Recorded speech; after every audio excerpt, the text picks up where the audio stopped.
माह रमज़ान के जुम्मतुल विदा पर दुनिया भर में हर साल आलमी यौम कुद्स मनाया जाता है और बाद नमाज जुमा रैलियाँ भी निकाली जाती हैं और बैतुल मुक़द्दस और फ़लस्तीन की आज़ादी समेत इसराइल की जानिब से फ़लस्तीनियों पर किए जाने वाले मज़ालिम के ख़िलाफ़ एहतजाज भी किया जाता है। बदीन में भी अस्करिया स्टूडेंट्स की कॉल पर एक रैली निकाली गई और बाद में शाहनवाज चौक पर इसराइल के ख़िलाफ़ नारेबाजी की गई और एहतजाज भी किया गया। एहतजाज से ख़िताब करते हुए मस्जिदुल ज़ैनुल-इबाद के पेश इमाम साईं लियाकत अली साजिदी ने ख़िताब करते हुए कहा कि हम मुसलमान हमेशा तशद्दुद जुल्म के खिलाफ रहे हैं और इसराइल की जानिब से बैतुल मुक़द्दस पर किए जाने वाले कब्ज़ा और फ़लस्तीन पर होने वाले जुल्म के खिलाफ यौमुल कुद्स मनाते रहेंगे।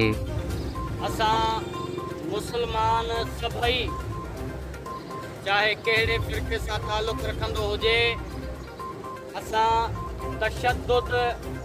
ज़ुल्म ॾाढ ऐं हाकमियत जे हर वक्त खिलाफ रहा आहियूं ऐं उन जा मुखालिफ़ मरण ताईं रहंदासीं। इसराइल जो नाजाइज़ वजूद जेको आहे इहो असां पाक सरज़मीन फ़लस्तीन ते को बि मुसलमान इनखे बर्दाश्त करण जे लाइ तयारु न आहे। लेकिन वाहिद ही मकतब फ़िक्र आहे, वाहिद ही मज़हब तशय्यो आहे जे हर मैदान ते जिथे जिथे जुल्म आहे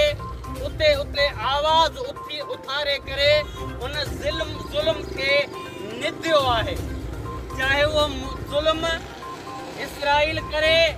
चाहे वो जुल्म भारत करे, चाहे वो कश्मीर में हुजे,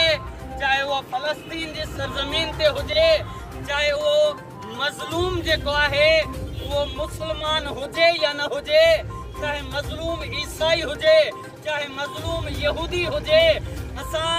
अहले तशय्यो अली के मञण वारा जेके आहियूं कंहिं जो बि ज़ुल्म न बर्दाश्त कॾहिं कयो आहे न क़यामत ताईं बर्दाश्त कंदासीं। दूसरी जानब दीगर मुकर्ररीन ने भी खिताब किया और फ़लस्तीनियों पर होने वाले जुल्म व सितम की दास्तान बयां की। एहतजाज में शहरियों ने भरपूर शिरकत की और इसराइल के खिलाफ शदीद नारेबाजी भी की।